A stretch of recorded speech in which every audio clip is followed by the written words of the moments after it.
결혼이라는 것은 인생의 2단계라고 할 정도로 우리한테 굉장히 중요한 문제잖아요. 결혼해서 인생을 잘 편 사람도 있지만 결혼을 잘 못해서 인생이 나락간 사람도 너무 많으니까요. 근데 그렇다면 대체 어떤 사람을 만나야 할까요? 그리고 어떤 부분을 자세히 봐야 할까요? 취미? 수입? 외모? 물론 사람마다 약간씩은 다를 수 있지만 사실은 우리가 원하는 결혼 상대는 거의 다 비슷비슷해요. 그냥 간단히 나와 잘 맞으면서도 나와 함께 성장해줄 만한 사람을 모두가 찾잖아요. 그리고 이런 사람을 찾을 수 있게 해주는 심리학적인 연구들이 있습니다. 나와 잘 맞는지를 판단해줄 수 있는 두 가지와 반드시 결혼하기 위해서는 있어야만 하는 성격 한 가지가 있죠. 합쳐서 이 세 가지 지금 바로 알려드리겠습니다. 먼저 이 사람이 과연 나랑 맞는 사람일까? 라는 걸 생각했을 때 어떤 게 있을까요? 가장 먼저 중요하게 생각해야 될 게 있어요. 뭘까요? 바로 사고방식이죠. 첫 번째로 나와 알맞은 사고방식을 지닌 사람을 만나야 합니다. 심리학자 캐럴 드웩은 우리는 크게 두 가지의 사고방식을 지녔다고 해요. 이 사고방식이라는 것은 내가 과연 세상을 어떻게 바라보는가에 대한 관점을 의미하거든요. 우리라는 존재가 같은 세상을 살아가니까 외향적으로는 다 비슷비슷해 보이지만 사실 우리 사람이라는 존재는 두 가지의 사고방식이 있는 완전히 다른 종류의 사람들이 살고 있는 세상이죠. 그럼 우선 나는 어떤 사고방식을 지녔을까요? 궁금하시죠? 지금 말씀드리는 4개의 질문을 통해서 내가 어떤 사고방식을 지녔는지에 대해서 한번 확인해 보세요. 다음 4개의 질문에 대해서 고민 없이 마음 가는 대로 선택하시면 됩니다. 1. 똑똑한 사람은 날 때부터 정해져 있다. 혹은 꼭 그런 건 아니다. 2. 나는 언제든 내 안의 근본적인 부분을 변화시킬 수 있다. 혹은 변화되긴 어렵다. 3. 세상이라는 것은 위협으로부터 나를 지키는 것이다. 숨어있는 기회를 잡는 것이다. 4. 내 동기가 성공한 걸 보고 나는 가능성을 느낀다.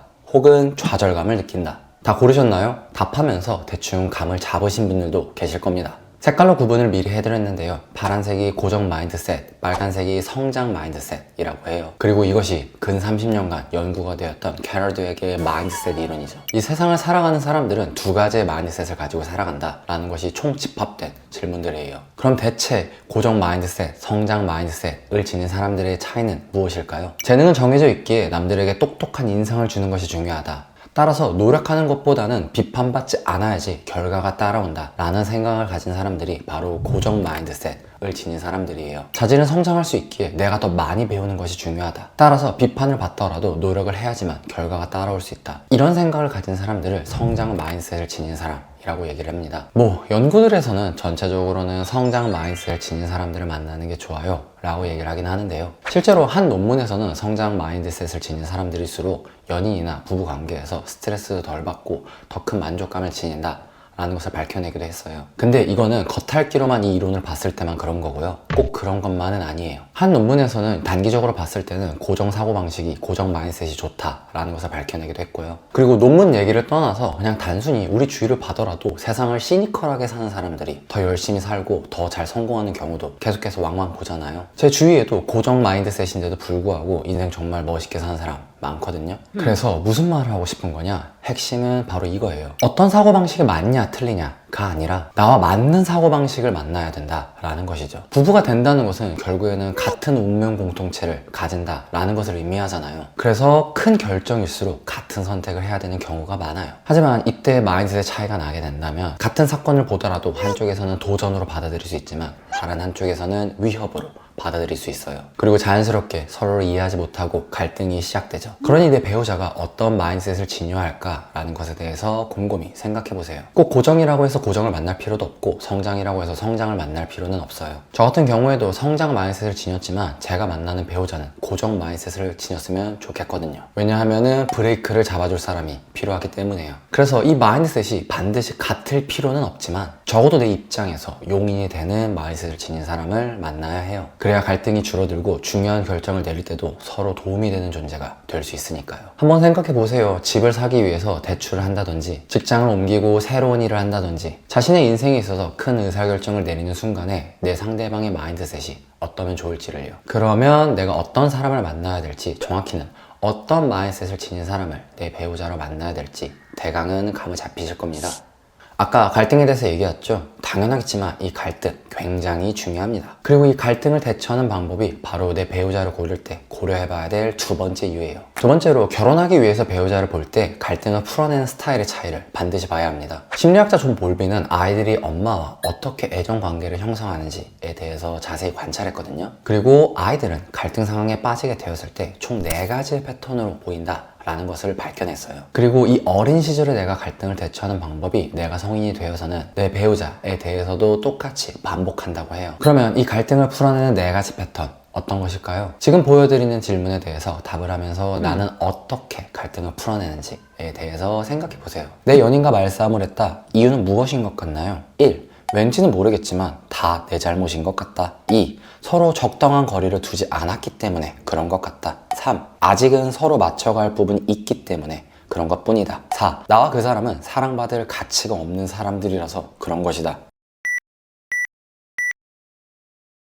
각 질문에 대한 답을 하셨나요? 이게 바로 우리가 갈등을 풀어내는 4가지 패턴이에요. 각각은 불안형, 회피형, 안정형, 혼란형이라고 하고요. 이게 바로 심리학자 존 볼비가 주창했던 애착이론의 시작점이에요. 물론 3번이 가장 모범 답안이긴 하지만 꼭 3번일 필요는 당연히 없고요. 연구에서는 안정형이 최고라던데 라고요? 네, 그건 연구고요. 심리학을 조금이라도 공부해본 사람이라면 알 거예요. 과학적이라는 프레임에 갇혀서 하나가 반드시 옳다라는 것은 절대 성립하지 못한다는 것을요. 그리고 말이 나와서 말인데 이 과학적이라는 것도 결국에는 P값이 0.05를 벗어나냐 아니냐에 따라서 연가설을 기각하냐 아니냐의 문제인데, 이 연가설을 기각하는 것도 결국에는 이게 아닌 건 아니라고 할 수 없다. 그러니까 이것이 옳진 않지만 적어도 이것은 아니다 라는 방식으로 하는 거예요. 그러니까 말이 안 된다고요. 애초에 심리학이라는 학문 자체가 사람 마음을 연구하는 건데 직접적 경험에 대해서 싹 다 무시하고 연구해서 이랬어요 라고 말하는 것은 논문 제대로 한 번도 읽어보지 않은 사람이에요. 그냥 대충 한번 씨부리.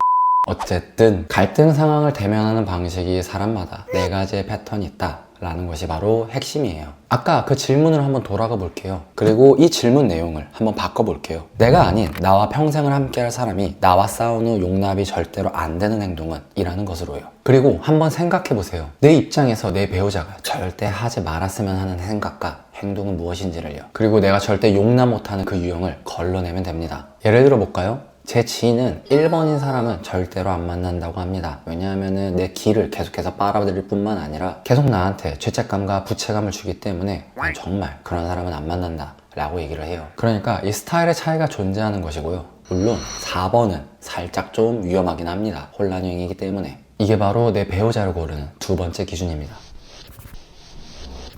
그러면 나와 맞는 사람을 고르는 것만이 결혼에서 중요할까요? 아니에요. 결혼을 하기 위해서 반드시 있어야만 하는 것들도 있어요. 뭐냐고요? 100% 모두가 다 동의할 겁니다. 네, 돈이죠. 3번째로 돈을 많이 벌 수 있게 해주는 성격입니다. 결혼 생활에 있어서 돈 굉장히 중요하죠. 그럼 결혼할 때 돈을 벌어다주는 성격 이라는 것은 대체 무엇일까요? 심리학에서 많이 사용하는 성격 유형 검사 빅5라는 것이 있거든요. 이 빅5에는 5가지 성격이 있어요. 그래서 빅5라고 얘기를 해요. 그리고 각각은 개방성, 성실성, 외향성, 친화성, 신경증이에요. 그리고 이 배우자의 성격과 사회적 성공에 관련된 재미있는 심리학 연구 논문이 있는데 그걸 소개해 드릴게요. 워싱턴 대학의 브리트니 솔로몬 교수는 기혼자 4,544명을 관찰을 했어요. 그리고 연구 결과에 의하면 내 배우자의 성격이 나의 사회적인 성공에 영향을 끼칠 수 있다 라는 것을 밝혀냈거든요. 그리고 그 성격 중에서 가장 큰 영향을 줬던 성격이 바로 뭐였을까요? 네, 성실성이었습니다. 연구에 의하면 남녀에 상관없이 내 배우자가 성실한 사람일수록 높은 소득을 가질 확률도 많았고 승진할 기회 또한 많았으면서 직무 만족도 또한 굉장히 높았다고 해요. 돈도 많이 벌면서도 일도 행복하게 해주는 성격이라는 거죠. 그렇다면 다른 성격도 많은데 왜 굳이 성실성이 중요할까요? 개방적이고 친화적인 사람이 결혼했을 때 더 행복하게 만들어질 가능성도 있잖아요. 솔로몬 교수는 분석 끝에 답은 집안일에 있다 라고 결론을 내렸어요. 우선 성실한 사람일수록 집에서 집안일을 더 많이 한다고 해요. 그래서 자신의 일에 대해서 배우자의 일에 대해서 서로서로 잘 집중할 수 있게 도와준다고 하고요. 그리고 단순 집안일이 아니라 이 성실함이 중요한 이유가 한 가지가 더 있어요. 그 이유는 성실한 사람은 옆에서 성실할 수 있는 방법을 알려주기 때문이라고 하거든요. 성실한 사람이 옆에 있으면 단지 그 사람만 성실한 게 아니라 옆에 있는 사람 나도 성실하게 만들어준다고 해요. 간단히 정리 잘하는 사람 옆에 있으면 자연스럽게 그 사람이 정리하는 방법을 배우잖아요. 그런 맥락으로 이해하시면 됩니다. 이게 어떻게 보면 되게 신기하지 않나요? 단순 집안일이라고 치부해버리는 것이 우리가 어찌 보면 평범한 성격으로서 치부해버리는 이 성실성이라는 것이 사실은 나와 내 배우자의 인생의 성공에 있어 굉장히 큰 영향을 주고 굉장히 중요한 요인이라는 것이요. 꼭 그런 건 아니라고요. 나는 성실한 사람과 결혼해도 정리하는 게 여전히 개판이라고요. 그리고 나는 결혼해서 그냥 그 사람 부려먹으면서 탱자탱자 놀 거라고요. 네, 맞아요. 꼭 그런 건 아니에요. 그건 그냥 인성이 터지. 어쨌든 사소한 약속을 지키는 것부터 중요한 계획을 짜는 것까지 있어서 이 성실성이라는 것이 반드시 있어야만 나의 성공을, 내 배우자의 성공을 도와줄 수 있다고 해요. 결국 이전 영상에서도 다뤘던 성실성을 사랑에 대입하면요, 사랑하게 약속을 지키는 게 아니라 약속을 지키기 때문에 사랑하는 것이고, 어떤 사랑을 하느냐가 아니라 어떤 사람을 만나느냐에 따라서 내 결혼 생활의 만족도, 행복이 달라진다는 거죠. 앞서 말했던 사고방식, 애착 유형이 스타일의 문제로 치부할 수 있다면 이 성실성이라는 것은 내가 행복한 결혼 생활을 하기 위해서는 내 배우자가 반드시 있어야만 하는 성격이에요. 그래서 중요합니다. 네, 마지막입니다. 다시 한번 강조해드리겠지만 스타일에 정답은 존재하지 않아요. 성장 마인드셋이라고 무조건 옳은 것도 아니고 안정형이라고 해서 반드시 나를 행복하게 해준다 라는 것은 아니라고요. 100%가 아닌 일반적인 추세가 그렇다라는 것을 연구에서 밝혀낸 것 뿐이에요. 연구에서는 예외로 벗어나는 고작 한 쌍의 커플일 수도 있겠지만 나 개인의 입장에선 그 하나가 내 인생의 전부잖아요. 그러니 정말 좋은 배우자를 만나고 싶다면요, 이런 사람을 만나야 합니다 가 아니라 나랑 맞는 사람은 어떤 사람일까 라는 것에 대해서 고민을 해봐야 돼요. 다만 이런 정보들을 알려드리는 이유는 그 기준에 대해서 판단을 할 때 조금이나마 도움이 되기를 바라기 때문에 얘기하는 거고요. 네, 오늘 2개의 이론과 1개의 연구를 통해서 말씀드린 이야기는 여기까지이고요. 이런 이야기를 나누고 싶은 사람이 있다면 공유해서 서로 얘기를 해본다면 너무나 좋을 것 같아요. 그렇게 해주신다면 저는 너무나 고마울 것 같고요. 네, 이상입니다. 끝. 너도 안녕.